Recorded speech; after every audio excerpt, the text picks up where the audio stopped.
जो नए साथी चैनल पे जुड़े हैं उसके लिए मैं फिर से बता दूं, अगर अभी तक आप लोगों ने रिवीजन स्टार्ट नहीं किया दोस्तों रिवीजन स्टार्ट कर दीजिए। देखिए क्या होता है, इस टाइम पे आप नए नए फ्रेंड से मिलते हैं, ठीक है, और वहां पर आप सिलेबस देख लेते हैं कि जो आप नहीं पढ़ाई किए हैं। आप सोचते हैं कि देखिए मेरा ये कंप्लीट नहीं हुआ, अब मेरा क्या होगा। देखिए आप जितना पढ़े उतना आप लोगों के लिए इनफ है, आपको अभी नई चीज पढ़ने की बिल्कुल भी जरूरत नहीं है। अक्सर इसी टाइम पे बच्चे गलती करते हैं, आपको यही गलती नहीं करनी है। मैं बार बार सभी वीडियो में ये बात बोलते आया हूं और अभी तक जब तक आपका एग्जाम फाइनल नहीं होगा तब तक बोलता रहूंगा, ठीक है। आज की इस वीडियो में फिजिक्स का टॉप क्वेश्चन लेके आए हैं। आप लोग कम से कम वीडियो को 2-3 मिनट देखिए, ठीक है। 8 से 10 क्वेश्चन सॉल्व कीजिए, आप लोग को लग जाएगा किस तरह का मैं आप लोगों के लिए ऑब्जेक्टिव लेके आया हूं। हो सकता है दोस्तों इसी तरह का ऑब्जेक्टिव पूछ ले, या फिर आपका जो मैं पैटर्न आपको बताऊंगा वो पैटर्न पे तो आपको पूछेगा ही, ठीक है। ये 100% है। और दोस्तों मैं आपको सोल्यूशन भी कुछ कुछ क्वेश्चन का कराऊंगा जो आप लोगों से नहीं होगा, यानी कि जो थोड़ा सा आप लोगों के लिए इंपॉर्टेंट होगा, ठीक है। आप लोग स्क्रीनशॉट ले लीजिएगा जो क्वेश्चन आप लोगों के लिए इंपॉर्टेंट होगा। आवेश का विमा होता है, तो दोस्तों आपको पूछ रहा आवेश का विमा क्या होता है। तो फर्स्ट का दोस्तों राइट आंसर ऑप्शन है ए डी। यहां पर मैं सभी ऑप्शन नहीं बोलूंगा, नहीं तो वीडियो फिर लंबी बन जाएगी, ठीक है। अब नेक्स्ट क्वेश्चन देखिए, जो क्वेश्चन इंपॉर्टेंट रहेगा मैं उसको 2-3 बार रिपीट करूंगा। नेक्स्ट क्वेश्चन देखिए, कार्बन प्रतिरोध का कलर कोड में लाल रंग का मान होता है।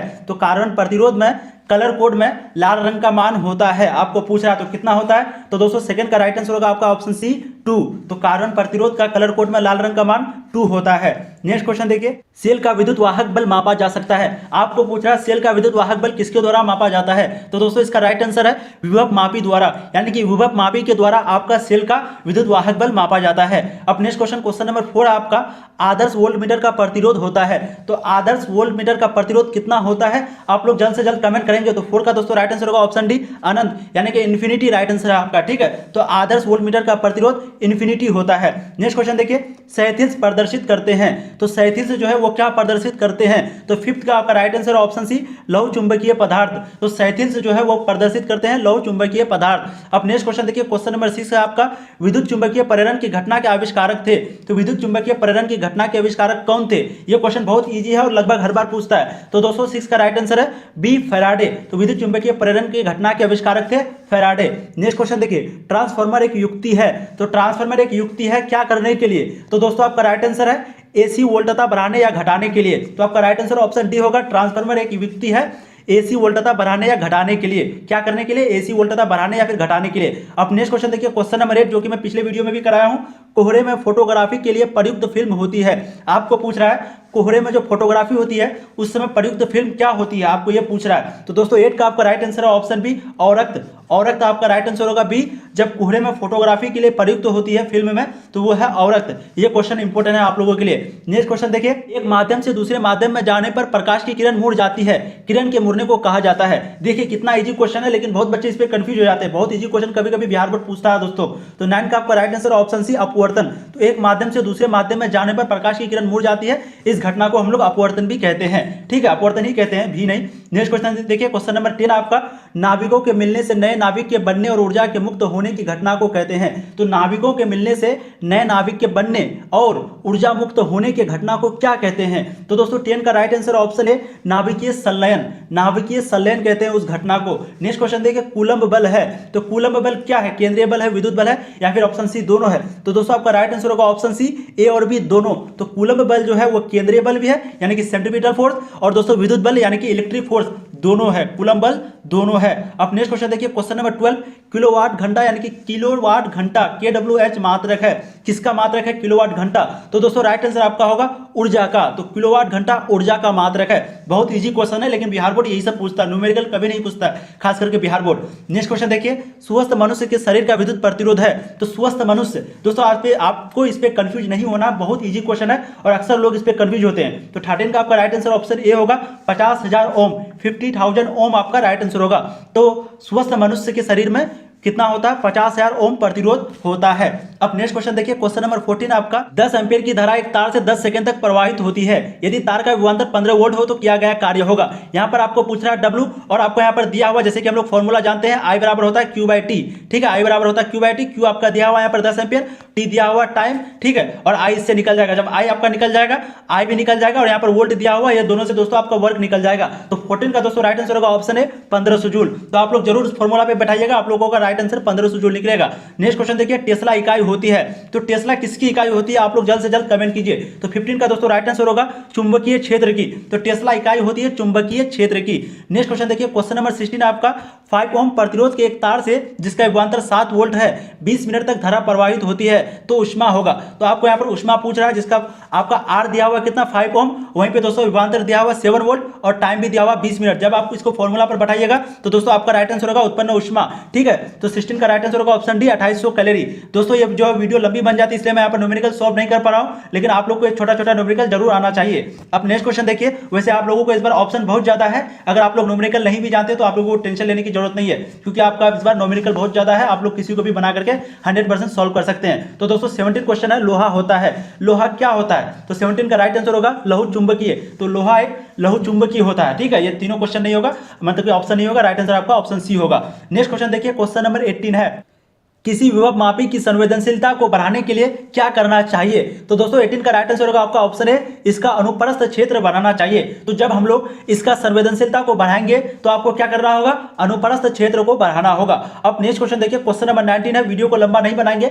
ताप बढ़ने के साथ अर्धचालक का प्रतिरोध क्या होता है? तो दोस्तों 19 का राइट आंसर होगा ऑप्शन बी, घटता है। जब हम लोग ताप बढ़ाते हैं, टेम्परेचर बढ़ाते हैं तो अर्धचालक का प्रतिरोध जो है वो घटता है। नेक्स्ट क्वेश्चन देखिए, क्वेश्चन नंबर 20 है आपका, ये सब सारा क्वेश्चन इंपॉर्टेंट है आप लोगों के लिए। विभव मापी के प्रयोग में जब गैल्वेनोमीटर में शून्य विक्षेप होता है तब धारा का प्रवाह होता है, किधर से किधर होता है ये आपको पूछ रहा है। तो दोस्तों राइट आंसर होगा आपका बी, गैल्वेनोमीटर परिपथ में नहीं होता है। तो आपका गैल्वेनोमीटर परिपथ में नहीं होता है, कब नहीं होता है? जब विभव मापी का प्रयोग में जब गैल्वेनोमीटर में शून्य विक्षेप होता है तब धारा का प्रवाह गैल्वेनोमीटर परिपथ में नहीं होता है।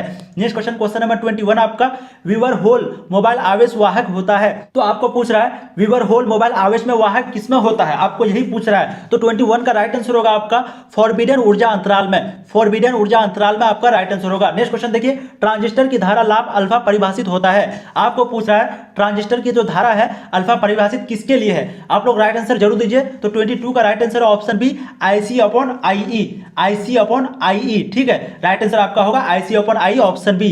नेक्स्ट क्वेश्चन, क्वेश्चन नंबर 23 आपका, वैसी युक्ति जो सौर ऊर्जा को विद्युत ऊर्जा में परिवर्तित करता है उसे कहते हैं। तो उस युक्ति को क्या कहते हैं जो सौर ऊर्जा को विद्युत ऊर्जा में परिवर्तित कर देता है? तो आपका राइट आंसर होगा सौर सेल। तो सौर सेल कहते हैं उस युक्ति को जो सौर ऊर्जा को विद्युत ऊर्जा में परिवर्तित कर देता है। नेक्स्ट क्वेश्चन देखिए, विद्युत चुंबकीय तरंग के संचरण की दिशा होती है। तो विद्युत चुंबकीय तरंग के संचरण की दिशा किधर होती है?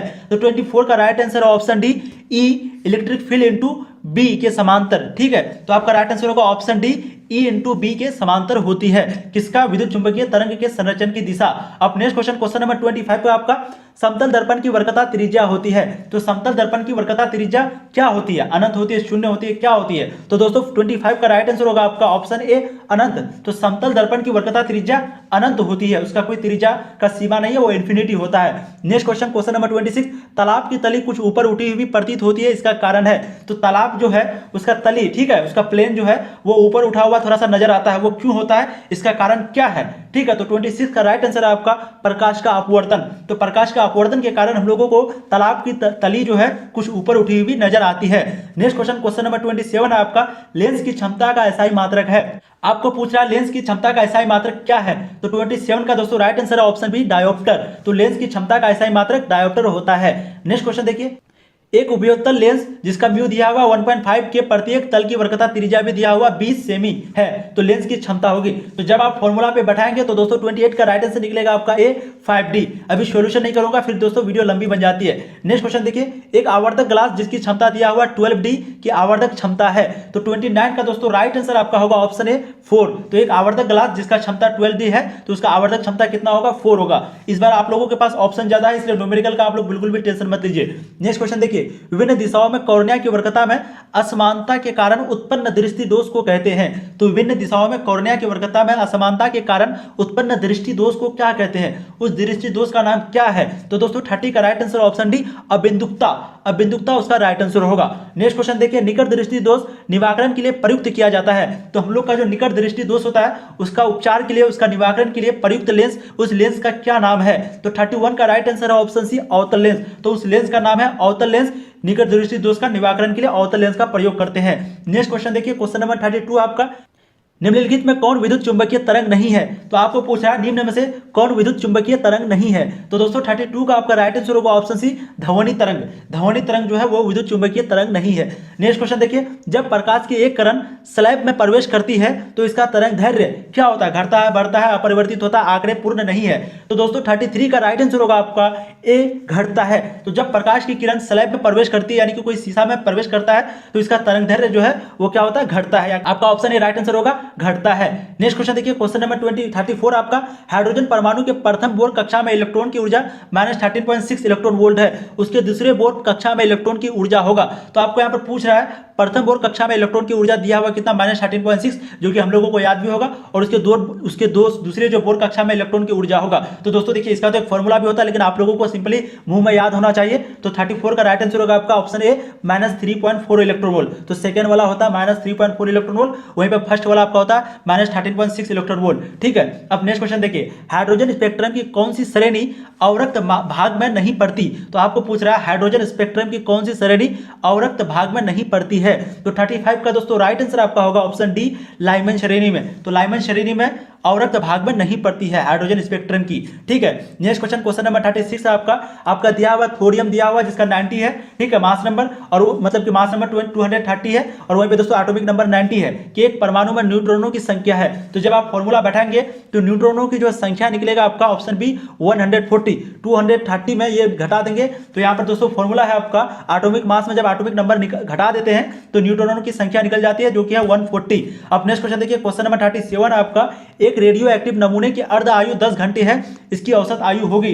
तो आपको पूछ रहा है 37 का सबसे पहले राइट आंसर है आपका ऑप्शन ए, 14.4 घंटा।